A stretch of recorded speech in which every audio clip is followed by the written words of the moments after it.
Hello students. Now let us continue the solid state and its rest of the part. जराशा gap नंतर हा topic पुन्हा मी continue करत आहे पुढे. आपण लास्ट लेक्चरपर्यंत क्रिस्टल लॅटिसमध्ये होणाऱ्या पॅकिंग इफिशियन्सी आणि त्यांच्या फॉर्म्युले आणि त्यांच्यावर बेस्ड असणाऱ्या न्यूमेरिकल्सवर बोललो होतो, त्याच्यावर डिस्कशन केलं होतं. त्या पूर्ण पॅकिंग इफिशियन्सीमध्ये एक व्हॉइड कशी काढायची आणि व्हॉइड काय असते, त्याचे टाईप काय असतात, हा एक छोटंसं बीट राहिलं आहे. पण मी ते मुद्दामच नाही घेतलं आहे, कारण मला त्याच्यासाठी तुम्हाला थोडेसे मॉडेल्स वगैरे दाखवायचे आहेत आणि त्याच्यानंतरच तो कन्सेप्ट छोटासा घ्यायचा आहे. So I will take it at the end because now models are not ready in my hand, but after completing that models I will show you how to calculate the void and its volume. So the last bit of the topic in your syllabus is this, but we are going to again continue this topic in detail one in the rest of the part also, not keeping up to this, the crystal defects and imperfections. The very interesting bit of this chapter, crystal defects. पहा, आपण सुरुवातीलाच crystalline सॉलिडची definition काय पाहिली होती? The crystalline solid is the solid in which the all constituent particles are arranged in a regular pattern or in ordered pattern. It means that there is not irregularity or randomness in the arrangement of the constituent particles. And that's why here the arrangement is compulsory to be in a particular pattern. पण पहा, तरी सुद्धा article आपण काय पाहतोय की crystal defects और imperfection in the crystal defects. आता क्रिस्टल डिफेक्ट्स म्हणजे याचा अर्थ नक्कीच त्या अरेंजमेंटमध्ये रेग्युलर पॅटर्न कुठेतरी बिघडला आहे आणि त्याच्याशिवाय हा डिफेक्ट क्रिएट झाला नसेल. अगदी बरोबर आहे. The real and naturally occurring crystalline substance do not have perfect crystal structure. हे नेचरच आहे किंवा निसर्गाचा नियमच आहे की 100% डिसिप्लिन असणं शक्यच नाही. 100% कुठल्याही कंटेंटला डिसिप्लिन किंवा ऑर्डर किंवा परफेक्शन असणं शक्यच नाही. Even living beings are also not perfect and this universe is also not 100% perfect. If there is a perfection, it is not said to be natural, of course, obviously. So natural things are always not perfect. So the real naturally occurring crystalline substance do not have perfect crystal structures. They have some disorders or irregularities in the stacking of the atoms. Atoms किंवा constituent particles असंही म्हणाला तरी चालतं तुम्ही. Such irregularities in the arrangement of the constituent particles of the solid crystal is called as defect or imperfection. So, what is the crystalline defects or imperfection? That is, I will slowly say, so you can write down it, the definition of the crystal defects. That is, the regularities in the arrangement of constituent particles of a solid crystal are called defects or imperfections. Simple आहे, काही फार विशेष अशी वेगळी definition नाही आहे. Regularity जी असायला पाहिजे ती नाही आहे, त्यालाच तुम्ही काय म्हणताय? Defect. So defects are created. मग कशामुळे डिफेक्ट तयार होतात क्रिस्टलाइन सॉलिडमध्ये? हा सगळ्यात महत्त्वाचा पार्ट आहे. So defects are created during the process of crystallization. Generally crystallization process जेव्हा तुम्ही सॉलिड स्टेटची पाहता तेव्हा त्या सॉलिड स्टेटच्या क्रिस्टलाइन प्रोसेसमध्ये सुरुवातीला तो स्लोली क्रिस्टलाइन होतो. ॲट द हाय टेम्परेचरपासून थोडंसं लो टेम्परेचर किंवा रू टेम्परेचरला जेव्हा एखादा क्रिस्टलाइन सॉलिड क्रिस्टल लॅटिसमध्ये कन्व्हर्जन करतो तेव्हा ती प्रोसेस स्लो असते आणि ती नॅचरल असते. पण या प्रोसेसमध्ये थोडंसं समजा ती फास्ट कुलिंगची प्रोसेस झाली किंवा टेम्परेचरचे चेंजेस झाले तर अशा वेळेस त्या क्रिस्टलाइन प्रोसेसमध्ये कुठे कुठे इम्परफेक्शन्स येऊ शकतात. So defects may be created during the process of crystallization. The imperfections are more in the crystallization occur at the faster rate. जितकं फास्टली क्रिस्टलायझेशनची प्रोसेस घडेल स्लोच्या ऐवजी ही जेवढी फास्ट होईल तेवढे त्या क्रिस्टल लॅटिसमध्ये इम्परफेक्शन्स किंवा डिफेक्ट्स तयार होतील. It means that defects can be minimized by carrying out the crystallization process with the slower rate. जितकी ती स्लो घडेल क्रिस्टलायझेशनची प्रोसेस तेवढी ती सॉरी जरा खोकला खूपच आहे सध्या 1 महिन्यापासून, त्याच्यामुळे पण कंटिन्युअस बोलता येत नाही आहे. It's okay, let it be. So जेवढी स्लोअर रेटने ही प्रोसेस घडेल क्रिस्टलायझेशनची, म्हणजे समजा एखादा तुम्ही क्रिस्टल लॅटिस तयार करण्यासाठी प्रोसेसला ठेवून दिलेलं एका बिकरमध्ये, त्याचं क्रिस्टलाइन सबस्टन्सचं एका सॉलिड सबस्टन्सचं अगदी सॅच्युरेटेड सोल्युशन ठेवून दिले आणि त्याला आता क्रिस्टल लॅटिसमध्ये कन्व्हर्ट करायचं आहे. तर ती प्रोसेस खूप स्लो असणं गरजेचं आहे. जेवढी ती फास्ट कराल तेवढं त्याच्या क्रिस्टल लॅटिसमध्ये नक्कीच डिफेक्ट्स क्रिएट होतील, यात काही शंकाच नाही. So defects are created during the process of crystallization. This is one of the cause. In fact, ideal crystals with no imperfections are possible only at absolute zero temperature. So in thermodynamics you will study, म्हणजे तुम्ही शिकणार आहात thermodynamics चॅप्टरमध्ये 3rd law of thermodynamics, ज्याच्यामध्ये याच लॉबद्दल सांगितलं आहे की ॲब्सोल्यूट झिरो टेम्परेचरलाच फक्त आणि फक्त प्युअर क्रिस्टलाइन सबस्टन्स, जो की परफेक्ट क्रिस्टलाइन सबस्टन्स राहू शकतो, त्याच्यामध्ये काहीही डिफेक्ट्स नसू शकतील. सो इमॅजिन करा 0 केल्विन टेम्परेचरला ही घटना घडते. So this is the 3rd law of thermodynamics. You will later check in that topic, but still नाव की त्या लॉबद्दल न बोलता मी एवढंच बोलते की perfect crystalline substance can be obtain only at the absolute zero temperature, that is 0 kelvin. But above this temperature, no crystalline material are 100% pure. They contain surely defect. म्हणजे तुम्ही बघा, अगदी निर्जीव पदार्थ सुद्धा परफेक्ट नसतो. त्याला किती परफेक्ट तुम्ही क्रिस्टलाइन सबस्टन्स म्हणायचं म्हटलं तरी ते असू शकत नाही. त्याला परफेक्शन येण्यासाठी सुद्धा 0 केल्विनला जावं लागतं.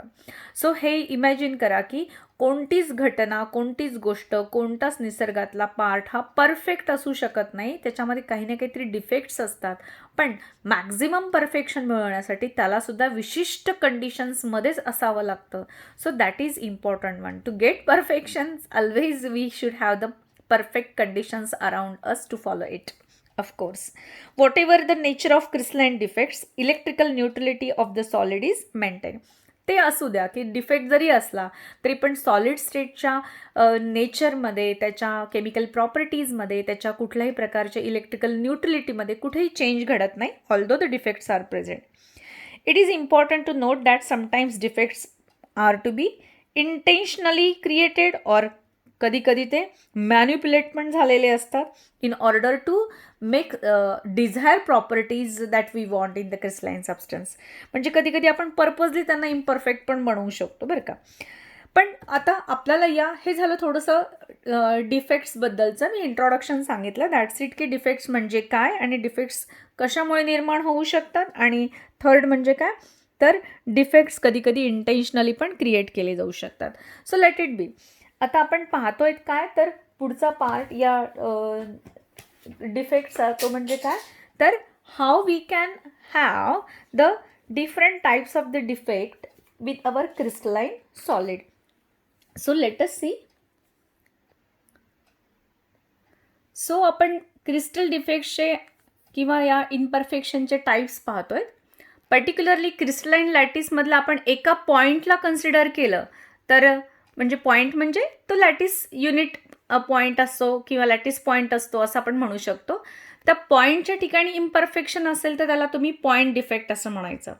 अख्खी क्रिस्टलाइन लॅटिसमध्ये असे पॉईंटची एखादी लाईनच कन्सिडर केली, म्हणजे थोडक्यात काय, कॉन्स्टंट पार्टिकलची लाईनच जर डिफेक्टमध्ये असेल तर त्याला तुम्ही लाईन डिफेक्ट असं म्हणायचं.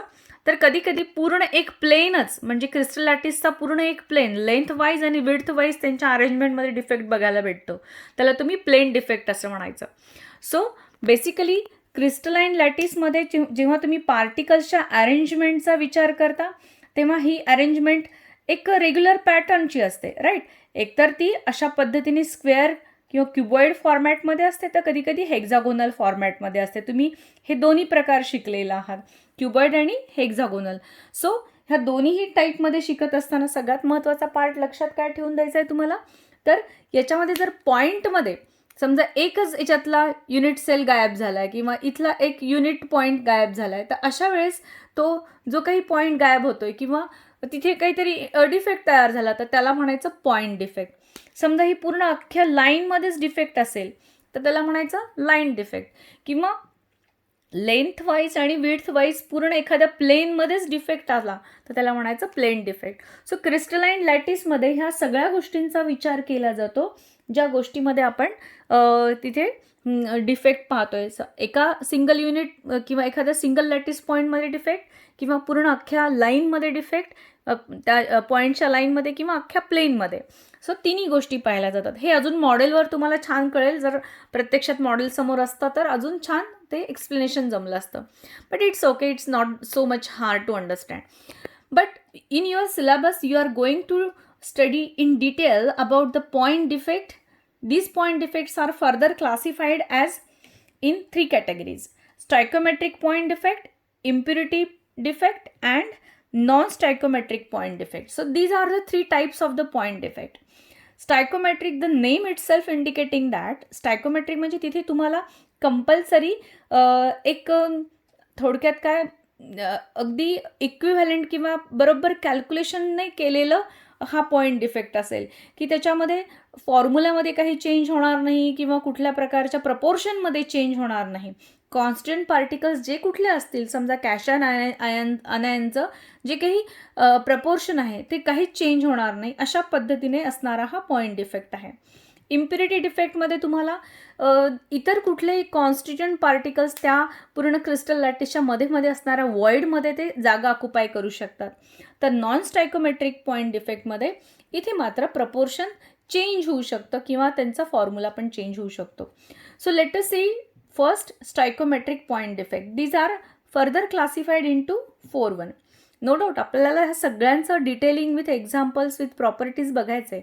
फक्त तुमच्यासमोर एक चार्ट मी इथे पाठवत आहे किंवा दाखवत आहे की हे कशा पद्धतीने केलेलं क्लासिफिकेशन आहे. खूप सोपा आहे हा पार्ट, काहीच अवघड नाही. थोडेसे वर्ड्स अवघड वाटतील पण समजायला फार सोपं आहे. So stoichiometric point defect is further classified into 4 types: vacancy defect, self interstitial defect, Schottky defect and Frenkel defect. हे असे 4 प्रकार आहेत. थोडेसे नावं अवघड वाटतील तुम्हाला म्हणायला, पण मी हा मुद्दाम आधी चार्ट लिहून दिला किंवा ह्या चार्टला तुम्ही समोर पाहिलं की तुमच्या एकदम लक्षात येईल सडनली किंवा पॉईंट डिफेक्टचे हे 3 टाईप्स आहेत आणि त्यांचे सगळ्यांचे हे सब टाईप्स आहेत. आणि याच्यातलं लाईन डिफेक्ट आणि प्लेन डिफेक्ट फक्त डेफिनेशन पुरतं शिकून घ्यायचं आहे. ह्यांचं तुम्हाला क्लासिफिकेशन पण नाही, डिटेलमध्ये काहीच नाही. इवन तुम्हाला नॉन स्टायकोमेट्रिक पॉईंट डिफेक्टबद्दल पण तुमच्या सिलेबसमधून डिलीट करण्यात आलं आहे, पण आपण सगळंच बघणार आहोत इतकं. Stoichiometric defect are 4 types. Impurity defects are of 2 types: substitutional and interstitial. खूप सोपे एक्झाम्पल आहेत हे आणि अतिशय इझिली मी तुम्हाला ते एक 2-3 सेंटेन्समध्ये जरी एक्सप्लेन केलं तरी पण हे कळेल, इतकं ते सोपं आहे. सो नॉन स्टायकोमेट्रिक पॉईंट डिफेक्टमध्ये तुम्हाला प्रपोर्शन चेंज झालेलं पाहायला भेटतं. त्याची पुन्हा 2 टाईप्स आहेत: मेटल डिफिशियन्सी आणि मेटल एक्सेस. सो हा चार्ट तुम्ही स्क्रीनशॉट करून घेऊ शकता, कारण हे या चार्टचा किंवा या क्लासिफिकेशनचा एक छोटा टॅब्युलर फॉर्म केला आहे मी, जेणेकरून तुम्हाला लक्षात येईल. आणि आता आपण एक याच्यातला प्रकार, त्याचे डेफिनेशन, त्याचं क्लासिफिकेशन आणि त्याचे डिटेलिंग प्रॉपर्टीज विथ एक्झाम्पल्स पाहणार आहोत. सो आजच्या या छोट्याशा लेक्चरमध्ये मी फक्त हे इंट्रोडक्शन टाकलेलं आहे. So I will repeat once again what is crystal defect.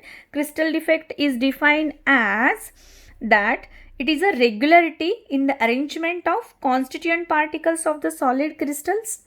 And what are the imperfections? Same, crystalline defects are also called as imperfections.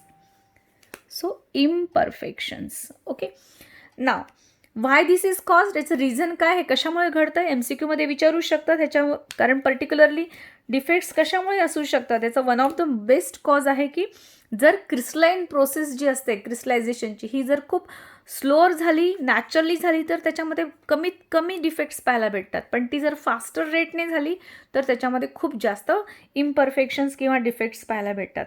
So process of crystallization if takes place more faster rapidly, surely there will be, म्हणजे तुम्ही पण बघा, जर आपण एखादी bag pack करायची असेल, आपण फास्टमध्ये पॅक केली तर ती तेवढ्या नीट व्यवस्थितपणे ऑर्गनाईज नाही होऊ शकत. पण ती जर तुम्ही स्लोली सिस्टमॅटिकली पॅक केली तर तुम्हाला त्या बॅगमध्ये सगळं ऑर्गनाइज्ड पाहायला भेटतं.